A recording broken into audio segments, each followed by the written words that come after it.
Notre maison brûle. Et nous regardons ailleurs. Bienvenue dans Présage, le podcast qui questionne l'état de notre monde, les risques d'effondrement de notre civilisation industrielle et les façons de se préparer à vivre différemment.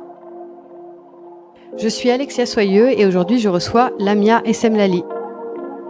Lamia Essemlali est présidente de l'organisation de défense des océans Sea Shepherd France et co-dirige l'association au niveau mondial. Fondée par le charismatique Paul Watson en 1977, Sea Shepherd s'est fait connaître par sa stratégie d'action directe pour protéger la biodiversité marine. On a doublé la consommation de poissons sur les 50 dernières années. On est en train de vider la mer. La première machine de régulation du climat, c'est l'océan. L'association et ses bénévoles passionnés mènent des campagnes partout dans le monde contre les pratiques illégales de pêche et de braconnage et agit pour rendre visibles les crimes environnementaux qui ont lieu en haute mer, comme avec la défense des baleines de l'océan Austral ou plus récemment avec l'opération Dolphin Bycatch dans le golfe de Gascogne.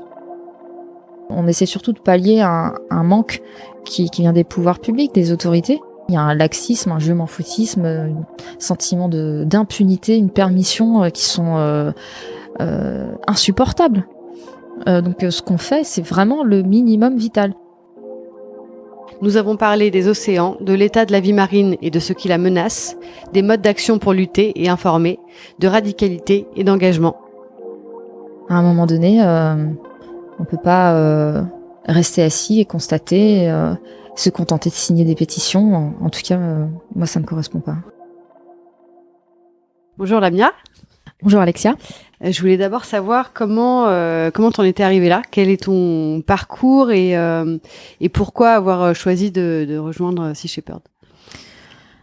Alors, c'est vrai que à la base, j'ai toujours aimé les animaux. Je pense, je suis rentrée là-dedans par ça en fait. Depuis toute petite, j'ai toujours ressenti énormément d'empathie pour les animaux.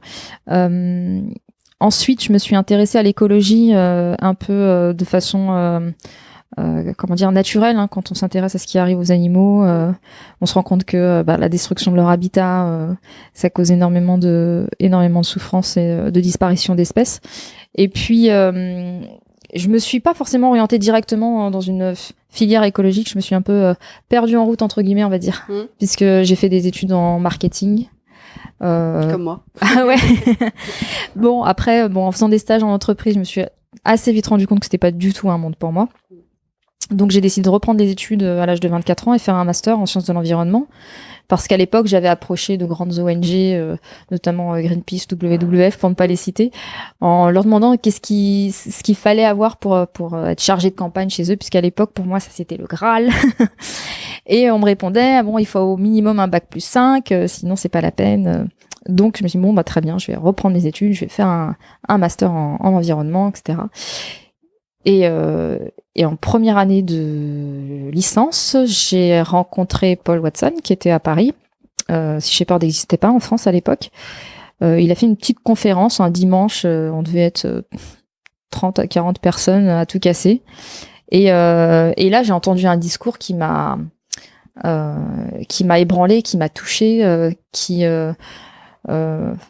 pour moi, ça correspondait à ma vérité, ma vision. Mise en mots et puis surtout mise en application. Voilà, il y avait... C'est le côté... j'imagine qu'il y avait déjà la même forme de radicalité dans le discours, dans son discours. Il est très fidèle à sa vision d'origine, hein. C'est ça qui est intéressant, c'est que ça s'est pas dilué dans le temps, il n'y a pas eu de compromission.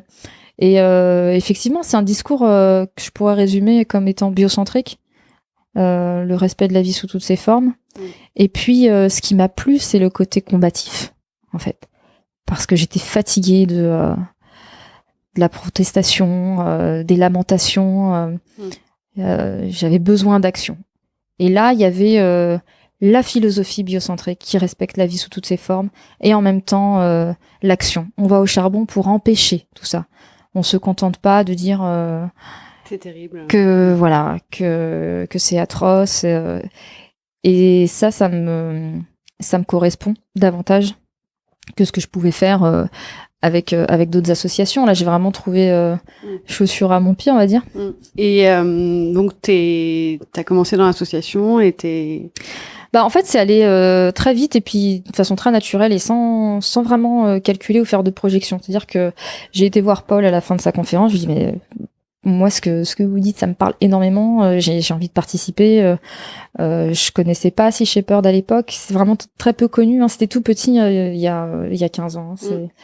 Hein. Il m'a dit bah écoute, si t'as du temps et que t'es prête à risquer ta vie pour une baleine, ben embarque, viens sur un de nos bateaux. À l'époque, on n'avait qu'un bateau. Donc moi, j'avais jamais vu de baleine de ma vie. Mais il y a une chose dont j'étais convaincue, c'est que oui, j'étais prête à risquer ma vie pour elle, pour l'océan. Ça me voilà, c'était déjà un moteur incroyable. Et donc quelques mois plus tard, je me suis retrouvée sur le bateau. Première campagne au Galapagos, puis en Antarctique. Et là, quand on est sur le terrain, il y a une énergie qui se crée, une motivation qui est décuplée. Je suis rentrée en France avec ça.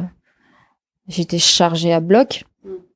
Voilà. Et en même temps, de voir qu'on était au bout du monde, là, dans ce sanctuaire en Antarctique qui était violé par les Japonais qui tuaient des baleines illégalement. Et on était tout seuls. Pour moi, ça a été très frustrant de voir qu'il y avait toute cette motivation, ce courage d'aller au bout du monde face à la flotte baleinière d'une des plus grandes puissances mondiales quand même, pour protéger un sanctuaire international dont tout le monde se fiche en fait. Et au final, on n'a pas pu rester sur toute la durée de la saison de chasse parce qu'on n'avait pas d'argent pour le carburant. Et on est rentré au bout de 2 mois alors que la saison de chasse dure 4 mois. Et on a coupé le chauffage à bord pour rester une semaine de plus et on dormait avec des bouillottes dans nos banquettes. Et je me disais, mais merde, il faut qu'on ait plus de moyens, quoi. Il faut qu'on ait des moyens financiers qui soient un peu à la hauteur de l'enjeu sur lequel on bosse, surtout qu'on est les seuls à le faire. Et du coup, un des principaux enjeux, ça a été cette question financière. Alors, bah, effectivement, il y a la question financière qui reste un enjeu aujourd'hui parce que même si on a plus de bateaux et plus de missions, on est toujours obligé de faire des sacrifices de missions. On nous appelle un peu partout dans le monde sur des problématiques qui mériteraient qu'on envoie un bateau, qu'on fasse des patrouilles. Et malheureusement, on peut pas être partout. Et on renvoie cette image d'énormes ONG avec une armada et d'énormes moyens, alors qu'en fait, c'est tout petit. Bon, par rapport à une association de quartier, non. Mais par rapport aux grosses ONG internationales, on fait office de mini-pouce. Et en fait, si on arrive à faire autant d'actions, c'est parce qu'on travaille avec 95% de bénévoles et qu'on fait des économies sur tout. Et du coup, voilà, le premier objectif, effectivement, en lançant l'antenne française, c'était de lever des fonds pour que l'association puisse faire davantage de missions. Et puis c'était aussi forcément de sensibiliser le public sur les enjeux sur lesquels travaille Sea Shepherd. Et c'est vrai qu'à la base, je pensais vraiment que ça allait rester un tout petit truc en France. Hein. Parce que je me suis dit, beaucoup trop radical et activiste pour la France.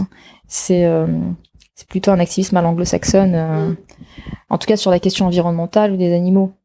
Et au final, non, j'ai été assez agréablement surprise de voir que il y avait un écho quand même auprès du grand public et puis même auprès des médias qui ont pas forcément toujours été sympathisants, mais en tout cas plus que ce à quoi je m'attendais.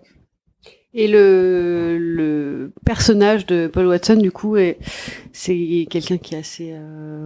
Enfin, il est soit vu comme un héros, soit comme un personnage un peu controversé. C'est quoi sa situation, du coup, aujourd'hui il est résident d'où? Alors, c'est vrai que Paul peut être un personnage assez clivant parce qu'il est... cash, quoi. Ouais, mais complètement. Il se fiche en plus de ce qu'on peut bien penser de lui. Comment dire, il est très charismatique, du coup c'est vrai qu'il a beaucoup focalisé l'attention sur lui et pourtant c'est pas forcément quelque chose qu'il recherche parce que il met aussi beaucoup en avant les autres personnes de l'organisation. C'est juste que les médias s'intéressent à lui parce que c'est un très bon orateur et qu'il incarne très efficacement la cause et ça c'est 40 ans, plus de 40 ans maintenant. Oui, Sea Shepherd a eu 40 ans en 2017. Donc voilà, c'est une force. Et puis bon, c'est vrai que, enfin, moi, je suis arrivée dans Sea Shepherd à une époque où Paul était encore sur toutes les campagnes et donc était très très accessible. Donc on a noué aussi des liens d'amitié, une proximité qui fait que je connais bien le personnage en dehors du personnage public et ce qu'il est en tant que personne a contribué aussi à me motiver à m'engager dans Sea Shepherd parce que humainement c'est une très belle personne. C'est quelqu'un de très juste, de très inspirant. Pas du tout arrogant ou méprisant comme certains peuvent le dire. Par contre, c'est vrai qu'avec ses ennemis, il mâche pas ses mots et il est très cash. Donc mais moi ça me dérange pas. Et alors aujourd'hui sa situation, il est aux États-Unis. Il avait 2 mandats d'arrêt lancés contre lui donc par le Japon et par le Costa Rica. Sur des affaires complètement saugrenues de braconnage d'ailerons de requin et puis pour le Japon c'était conspiration d'abordage en Antarctique. Bon, c'est un truc, c'est unique dans l'histoire d'Interpol, parce qu'il y a eu une notice rouge d'Interpol suite à ça. Le mandat d'arrêt du Costa Rica est tombé. Il reste le mandat d'arrêt du Japon. Donc ça le limite dans ses déplacements. Il pourra éventuellement revenir en France, je pense, sans trop de soucis. Mais c'est le passage de la frontière américaine qui l'inquiète parce que c'est Trump et qu'il a pas trop confiance j'aurais pas trop confiance en Trump. Voilà. Donc c'est un peu contraignant parce que du coup pour le voir, faut aller aux États-Unis. Et est-ce que c'est un défi particulier de défendre le monde sous-marin dans la mesure où c'est un monde qui est invisible des humains et très peu connu? C'est un vrai challenge et en fait c'est une des raisons aussi pour lesquelles je me suis engagée pour l'océan. Alors évidemment ma rencontre avec Paul a été déterminante, mais il y a quelque chose qui me motive énormément, c'est que j'ai l'impression que c'est une cause extrêmement difficile à défendre, pas une cause perdue, j'espère pas, mais presque. Justement parce qu'on est complètement déconnecté de l'océan. Et déjà quand on voit les carnages qu'on est capable de faire sur Terre, il faut imaginer qu'en mer c'est encore pire. Et parce que sous cette surface d'eau, il se passe tellement de choses, mais on n'en a pas conscience. Et ce qui se passe en mer se passe loin des yeux. Ce qui se passe en mer reste en mer globalement, sauf quand vous montrez des choses, quoi. C'est ça. Il y a une forme d'impunité qui règne en mer, qui est inimaginable. Et surtout, ce qui est frustrant, c'est qu'en fait, beaucoup d'entre nous, enfin en tout cas pour ceux qui mangent du poisson, ont un impact et sont complices, parfois sans le savoir, du carnage. Parce qu'aujourd'hui, le carnage qui a lieu en mer, c'est pour répondre à une demande en poisson qui est colossale. On a doublé la consommation de poissons sur les 50 dernières années. On est en train de vider la mer, avec tout ce que ça implique aussi sur les espèces qui sont pas forcément ciblées, c'est-à-dire les prédateurs marins. Donc tout ce qui est dauphins, phoques, qui sont en plus considérés comme des compétiteurs par beaucoup de pêcheurs. Et donc voilà. C'est-à-dire des compétiteurs. En fait, par exemple, le collectif anti-phoque qui s'est monté là dans le nord de la France, qui milite pour que les phoques soient retirés de la liste des espèces protégées. Leur argumentaire, c'est de dire que les phoques mangent trop de poissons. Donc voilà, les chasseurs de dauphins à Taiji, nous, on leur avait proposé de leur racheter un groupe de dauphins qu'ils avaient ramenés dans la baie. Ils avaient refusé de nous les vendre parce que ils avaient dit mais vous allez les relâcher. Et nous, notre objectif c'est de zigouiller tout ça parce que c'est des nuisibles en fait. Ils sont considérés comme des nuisibles. Est-ce que tu peux faire un rapide constat sur aujourd'hui l'état de la biodiversité marine justement et avec l'accélération du changement climatique? Quelles conséquences? On entend souvent en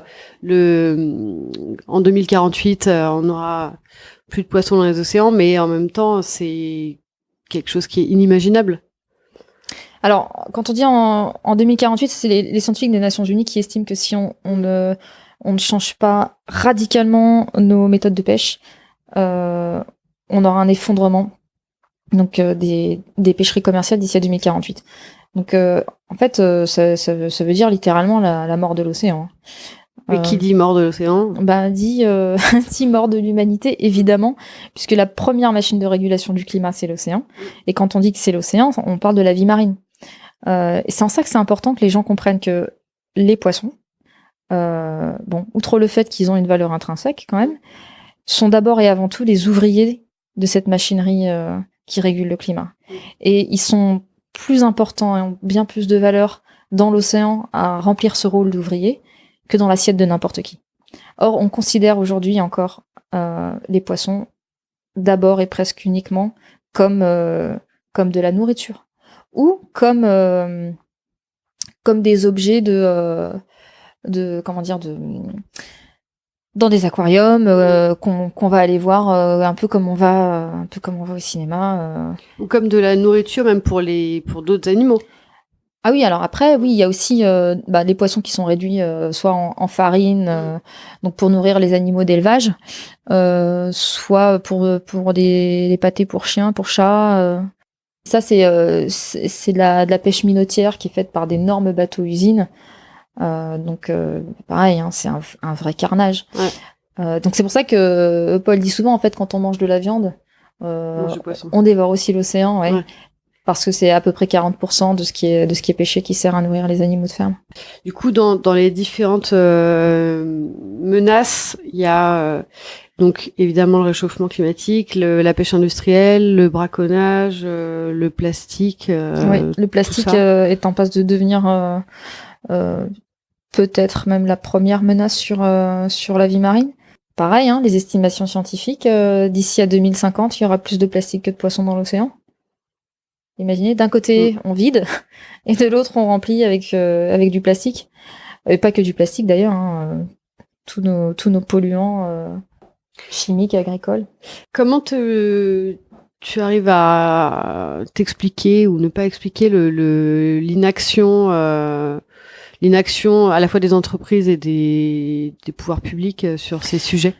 Les entreprises, pour la plupart, elles sont dans une logique de profit à court terme, donc comme des gens qui sont aux manettes du pouvoir, qui sont censés prendre des décisions politiques essentielles et qui ne le font pas. On se dit, mais eux aussi vivent sur cette planète, leurs enfants vivent sur cette planète. Il y a une forme de déni qui est suicidaire. Et de l'autre côté, il y a une masse de gens qui prend doucement conscience des choses, et encore.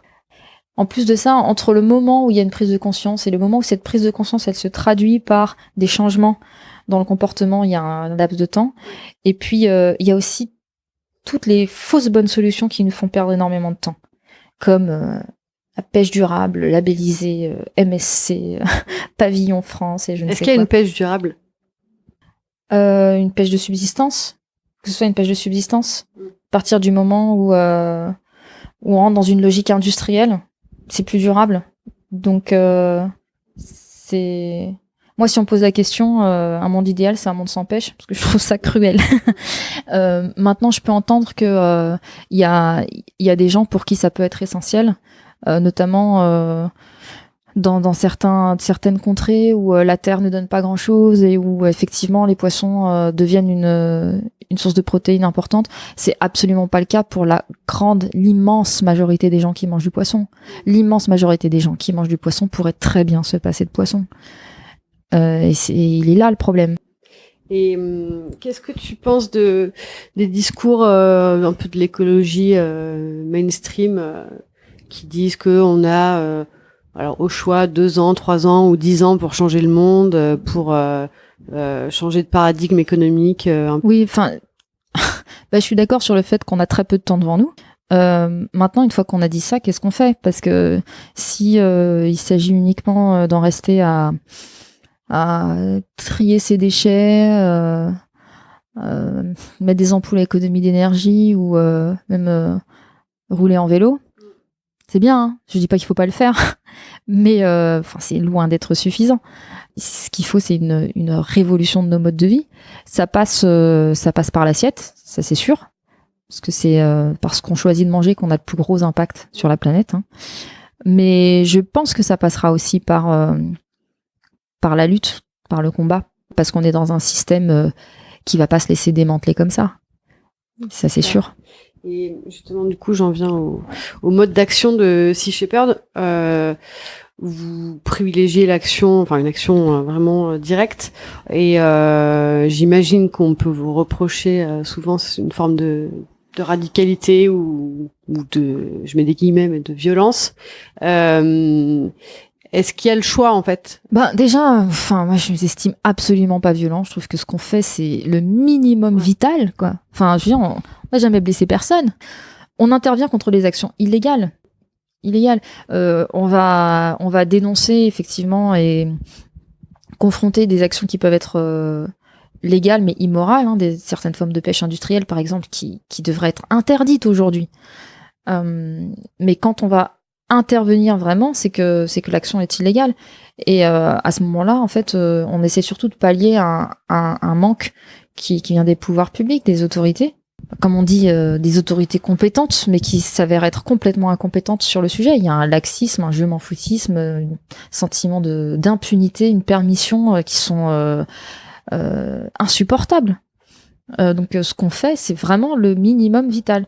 La violence, elle est, je pense, déjà dans l'atteinte directe à la vie, mais aussi dans une forme de non-assistance à espèces, à planète en danger, à génération future en danger. À un moment donné, on peut pas rester assis et constater, se contenter de signer des pétitions. En tout cas, moi, ça me correspond pas. Est-ce que tu perçois qu'il y a une évolution justement dans les modes d'action qui sont encouragés par les courants écologistes type Extinction Rebellion ou Deep Green Resistance, tu vois, qui invitent à être quand même assez, plus radicaux dans l'approche? Mais je pense qu'on va immanquablement se diriger vers ça, vers des actions de plus en plus coup de poing. Là, tu vois, il y a plein de marches pour le climat qui se font, etc. Pourquoi pas? Pourquoi pas? C'est bien. Ça montre que qu'il y a de plus en plus de gens qui se sentent concernés, qui vont marcher, etc. Je pense que c'est bien que ça se fasse aussi pour que tous ceux qui marchent se rendent compte au bout d'un moment qu'en fait ça suffit pas. Ça suffira pas. Donc c'est bien de passer par cette étape. Mais imaginez que ça sera suffisant. Je pense que c'est se leurrer un peu. Et quand on voit aussi le niveau de répression qu'il peut y avoir dès que on sort de la manifestation gentille qui fait de mal à personne, c'est moi c'est des réflexions que j'ai pas mal en ce moment parce que effectivement je suis désespérée. En revanche voilà, je me pose la question de savoir jusqu'où moi je suis capable d'aller. Plus on va être combatif, plus on va s'éloigner du pacifisme total et plus le système va se défendre de façon violente. Et en plus, ce système a le monopole de la violence légitime, entre guillemets. Voilà. Donc l'État peut envoyer des Robocop en matraque sur la population. Par contre, l'inverse n'est pas possible. Donc il va y avoir une répression sans doute de plus en plus violente au fur et à mesure que l'opposition, la rébellion va hausser le ton. Ça c'est sûr. Je vois pas comment c'est possible autrement. Jusqu'où ça va aller, je sais pas, mais ça peut potentiellement aller très loin. Quand on va atteindre des niveaux où on sera dans des luttes pour les dernières ressources naturelles, quand on sera face à un effondrement écologique, vraiment, je pense que moi j'étais engagée là-dedans avant d'avoir un enfant et j'ai pas eu besoin d'avoir un enfant pour me sentir concernée, pour avoir envie d'agir. Mais maintenant que j'ai un enfant, ça me fait encore plus peur et je comprends d'autant moins des gens qui sont parents. Comment ne peuvent-ils pas être engagés écologiquement? Je pense que ne pas l'être aujourd'hui, surtout quand on a des enfants, c'est criminel vis-à-vis de ces enfants. A priori, les enfants, ce sont les personnes qu'on aime le plus au monde, ces enfants. Ce qu'on est en train de leur préparer là pour demain, c'est l'enfer. Donc Je vois pas comment on peut ne pas mettre toute sa force et toute son énergie à essayer de leur éviter l'enfer. Et pour revenir alors aux campagnes de Sea Shepherd, comment se décident les missions que vous choisissez? En fait, en général, on a des remontées d'informations sur des problématiques locales. Il y a des choses récurrentes, des campagnes récurrentes?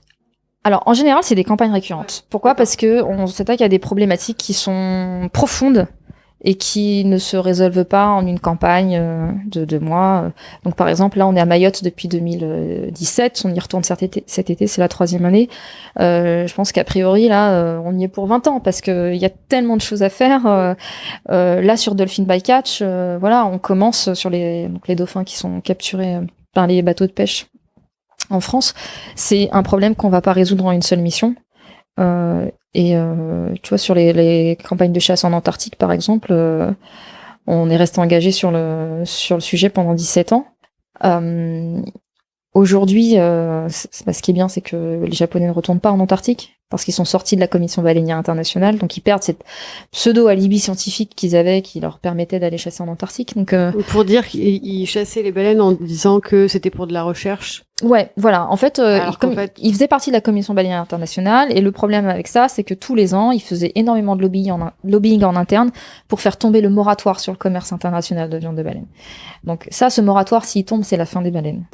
Donc nous, chaque année, c'était un peu le stress. Là, ils en sont sortis parce qu'ils se sont rendus compte que c'était trop compliqué, que le monde n'était pas... on va pas revenir à la chasse baleinière de façon globale, internationale. Hein. Il reste le Japon, l'Islande et la Norvège, quelques îles aussi qui le font, mais voilà, ça va pas redevenir un énorme commerce international comme ça a pu être le cas. Du coup, ils en sont sortis. Et alors, ils vont continuer à chasser dans leurs eaux territoriales, malheureusement, mais l'avantage que ça a, c'est que ils chassent plus dans le sanctuaire antarctique et ils ne pourront plus saboter en interne des projets de sanctuaire parce qu'ils ont quand même fait capoter un sanctuaire en Atlantique Sud. Donc voilà, c'est vrai que ça a été beaucoup annoncé dans les médias, comme le Japon reprend la chasse commerciale. Le Japon n'a jamais arrêté la chasse commerciale. Oui, il y a pas mal de malentendus. Oui, en fait, dans les faits, c'est surtout que le Japon, je pense, voulait sortir de la chasse en Antarctique la tête haute et de pas se dire qu'ils avaient plié face à Sea Shepherd. Question d'honneur. C'est un pays très très orgueilleux, effectivement. Est-ce que tu peux parler un peu justement de l'opération Dolphin Bycatch? Donc ça se passe dans les zones françaises. Alors ouais, c'est principalement dans le golfe de Gascogne, même s'il y a des problèmes aussi de capture de marsouins dans le nord de la France. Mais on s'est focalisé sur le golfe de Gascogne parce que c'est là qu'il y a le plus gros carnage. Donc c'est des dauphins qui sont tués par milliers chaque année par des bateaux de pêche qui pêchent essentiellement le bar, le merlu, le cabillaud. Là, cet été, qui vont partir pêcher le thon un peu plus au large. Et donc, ils capturent des dauphins dans des proportions qui sont. Donc, en fait, les dauphins se retrouvent dans les filets. En fait, les dauphins chassent sur les mêmes zones que les poissons proies. Les poissons que recherchent les pêcheurs. Et du coup, comme on a des méthodes de pêche qui sont pas du tout sélectives et qui tapent dans le tas avec d'énormes filets qui ratissent la zone, chaque filayeur a le droit de poser 100 km de filets par jour dans le golfe de Gascogne, sur une longueur de 15 mètres. Et en plus, il les pose maintenant en forme de labyrinthe. Donc, les animaux qui se prennent dedans n'ont aucune chance de s'en sortir. Donc, c'est un vrai carnage. Et le problème, c'est que, encore une fois, ça se passe en mer, loin des yeux du public. Et en fait, quand on achète du poisson en poissonnerie, qu'on le commande au restaurant, on se rend pas forcément compte que dans près de 90% des cas, c'est ça qu'on cautionne. On se rend complice de ça.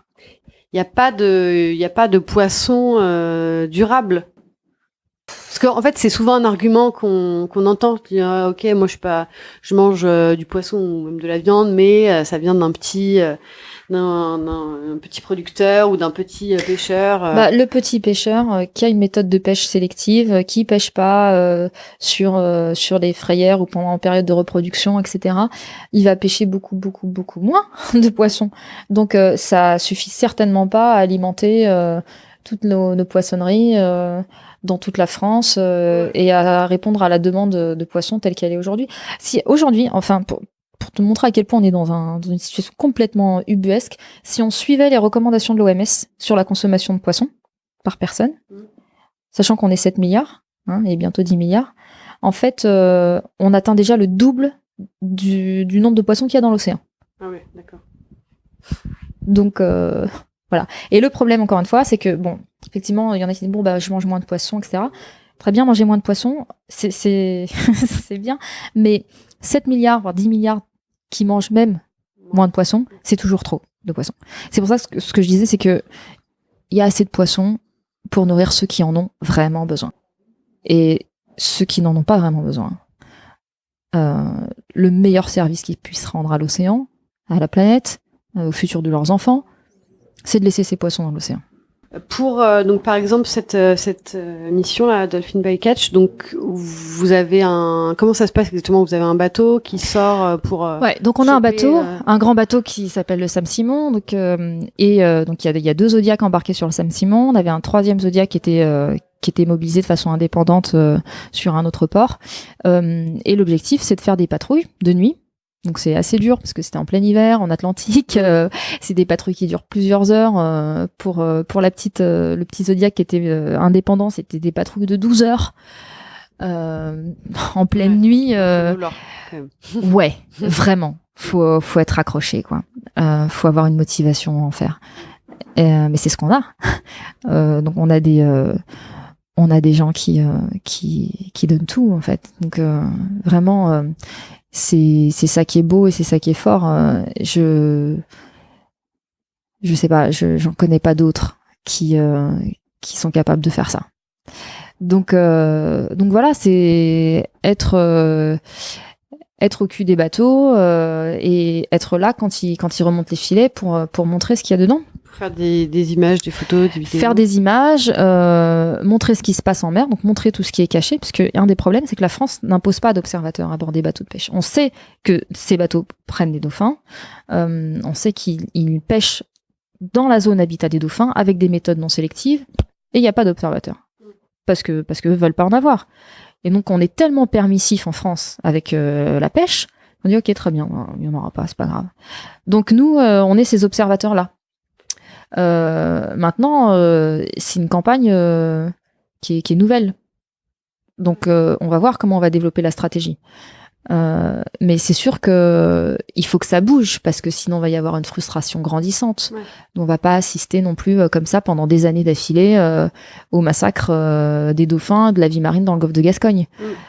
Et quelle est est-ce que vous avez des discussions, des échanges avec les pêcheurs? Est-ce qu'il y a une sorte de mafia de la pêche? Ah bah il y a clairement une mafia de la pêche. Après il y a pêcheurs et pêcheurs. On peut pas mettre tous les pêcheurs dans la même case. Il y a des pêcheurs par exemple qui nous ont alertés sur le problème, qui nous ont donné des informations. Il y a des sortes d'indices.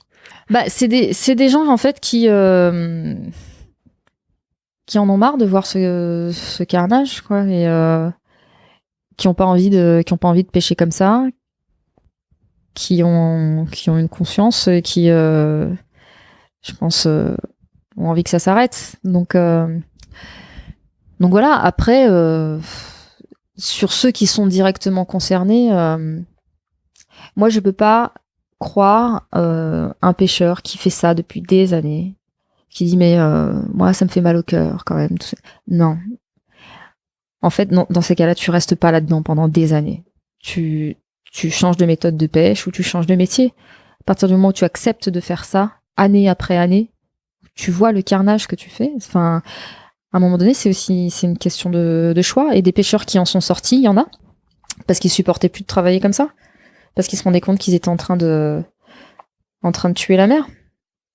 Ce qu'on disait avant de commencer à enregistrer, mais c'est en plus, c'est des dauphins, c'est un des animaux les plus sympathiques. Bah, c'est une espèce charismatique. Ouais. Et c'est vrai, il y a un gros capital sympathie pour les dauphins. Donc c'est en ça que on appelle ça un peu une espèce parapluie. C'est-à-dire que en préservant les dauphins, parce que l'opinion publique est plus sensible au sort des dauphins, ça permet aussi de préserver des espèces qui suscitent moins de sympathie, comme les barbes, les merlus, les sols, le cabillaud dont tout le monde se fiche malheureusement. Et donc voilà, c'est pour ça aussi qu'on dit que sauver les baleines, par exemple, c'est essentiel, parce que si on n'arrive pas à sauver les baleines, on sauvera rien d'autre dans l'océan. Voilà, ça va être compliqué de sauver les requins et les thons et les concombres de mer. Ouais. En France, on est un des pays ou le pays, je ne sais plus, qui a une des plus grandes zones de pêche. Ça s'appelle le plus grand territoire maritime. Territoire maritime. Ouais.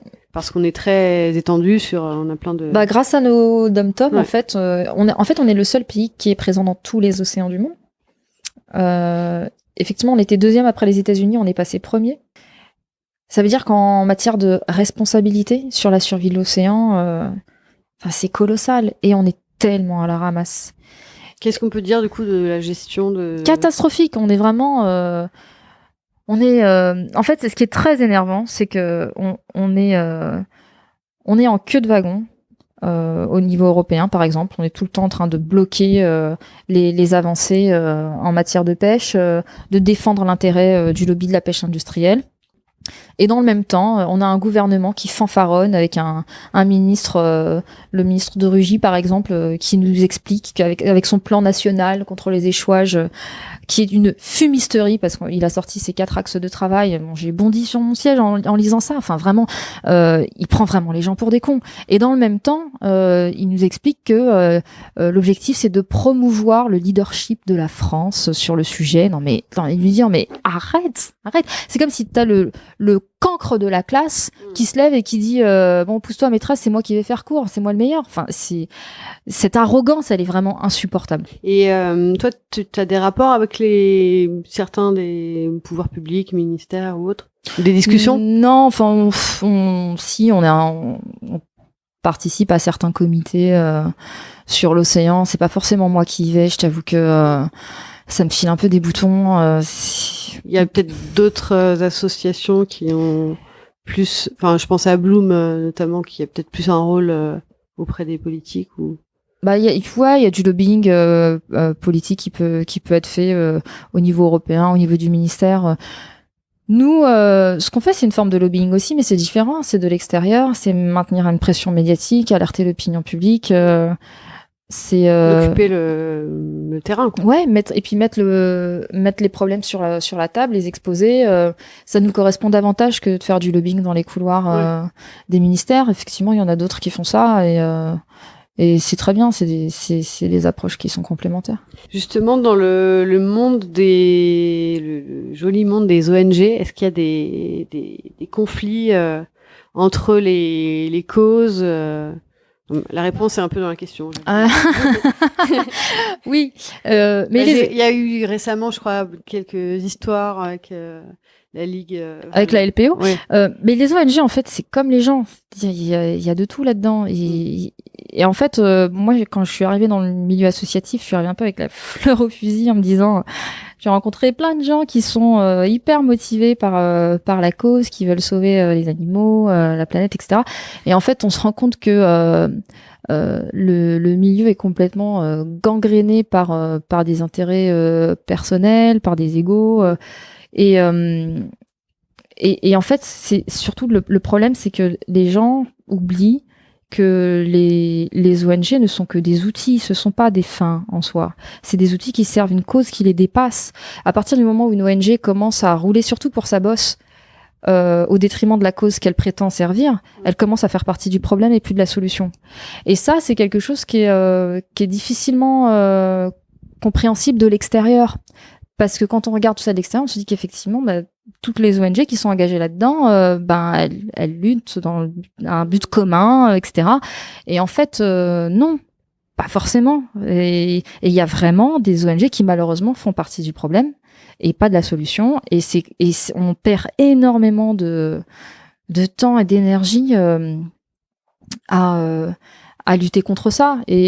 Et en même temps, c'est compliqué en fait d'en parler publiquement parce que souvent c'est mal perçu du grand public qui se dit que bon, c'est des guéguerres entre assos, etc. Sauf que le problème, c'est que comme il y a une omerta là-dessus, ça permet aussi à ces comportements de perdurer parce qu'ils sont dans l'ombre. Et en général, c'est marrant parce que ceux qui affichent justement le plus un discours pacifique, etc., sont ceux qui font des coups en douce en coulisses. Et donc, ouais, nous, on a tapé du poing sur la table sur la question des centres de soins parce que clairement, là, il y a eu un savonnage de planches en bonne et due forme. J'ai eu Alain Bougrain-Dubourg qui m'a appelé au téléphone en me disant non mais les oiseaux marins, c'est pas Sea Shepherd, pas touche. Votre centre de soins, je vais m'arranger pour que vous puissiez pas le faire. C'est clairement ce qu'il m'a dit, quoi. Mais par contre, voilà, en public, évidemment, il ne dira jamais ça. Nous, on sait que du coup, on n'a pas eu les autorisations parce qu'ils ont tout fait pour qu'on ne puisse pas les avoir. Donc moi, j'ai décidé d'en parler, mais c'est pas possible. Enfin, on peut pas laisser faire ce genre de choses. Voilà, donc on verra quand on reviendra à cette histoire de centre de soins, parce que là, nous, on a voulu créer un centre de soins en urgence au cas où les centres de soins existants étaient débordés par la marine Nord. Donc c'était même pas poussez-vous, on fait un centre de soins concurrent. Non, c'est et en plus nous on a donné les adresses des centres de soins existants en disant aux gens, si vous trouvez des oiseaux, vous les envoyez dans ces centres de soins. Et nous, en parallèle, on essaye de monter un centre de soins en urgence pour le cas où ceux qui existent sont saturés. Mais même ça a suscité une levée de bouclier. Ah mais complètement. Et ça c'est insupportable. Et alors on nous disait oui, mais alors vous, qu'est-ce que vous diriez si y avait une association qui se mettait à faire de l'anti-braconnage? Bienvenue. Mais venez, parce que nous on n'arrive pas à tout gérer, l'océan est trop grand. Donc s'il y en a qui veulent faire de l'anti-braconnage et qui le font bien, mais ce sera la meilleure nouvelle qui soit. Il n'y a pas d'exclusivité, il n'y a pas de copyright sur la cause. Donc, avec tout ça, quel futur t'imagines pour les océans? Ouais, je me pose pas beaucoup la question, je t'avoue. On est vraiment dans l'instant présent et je pense qu'il vaut mieux rester là-dedans parce que parfois, quand on essaie de se projeter, ça fait peur. Je sais pas quelle va être l'issue de tout ça. C'est mal barré. Il reste une chance parce qu'il y a quand même une forme de résilience et on se rend compte que quand on arrive à protéger de petits espaces, la vie revient. Pas toujours, parce que parfois on atteint des seuils de non-retour et c'est justement ce qu'il faut absolument éviter. Mais il faut qu'on arrive à préserver des poches de biodiversité. Et c'est pour ça que pour nous le golfe de Gascogne c'est un objectif essentiel. Il faut qu'on arrive à préserver le golfe de Gascogne. Pour ce qui est de la métropole en tout cas. En Méditerranée, on a déjà fait un tel carnage. Et le problème, c'est que ça va très très très vite. Ça va très vite. Et dans le même temps, la prise de conscience, elle est lente. Et donc, on est dans une course contre la montre. Il y a un discours sur la prise de conscience qui évolue, mais dans les faits, qui se traduit pas en...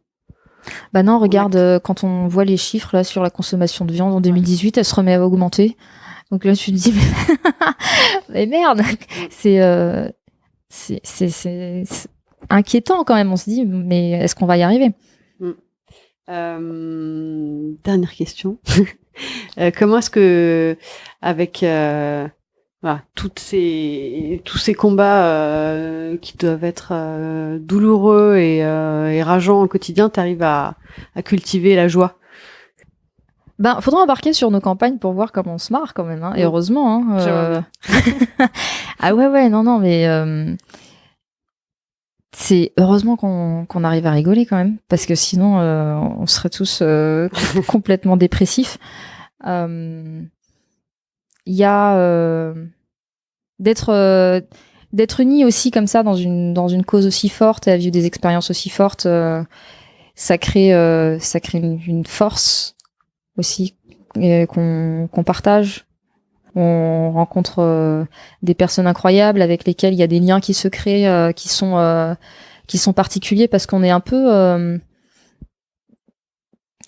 dans en dehors c'est pas vraiment la normalité de tout le monde. Tout est très très fort, tout est décuplé et quand on est en mer sur le terrain, ce que je disais tout à l'heure, ça recharge les batteries d'une force. C'est comme c'est des shots de vie en concentré. C'est génial et ça donne la force d'avancer. C'est un moteur incroyable. Donc, je pense que vraiment, tant qu'on tiendra debout, on avancera. Et dans la joie et la bonne humeur, malgré les moments difficiles. On n'est pas des déprimés sur les bateaux. Loin de là, heureusement. Merci beaucoup. Merci à toi. Merci beaucoup à Lamia pour notre conversation. Merci à vous tous pour votre écoute et votre soutien. N'hésitez pas à vous tenir informés des actualités et des campagnes de Sea Shepherd en vous connectant sur leurs réseaux sociaux ou leur site internet. Et pour soutenir Présage, vous pouvez laisser 5 étoiles sur iTunes. Ça permet à d'autres personnes de découvrir le podcast plus facilement. Présage est un podcast indépendant. Le générique est un extrait du morceau L'eau de Sabrina Bellawell, mixé par Paloma Colombe. À très vite.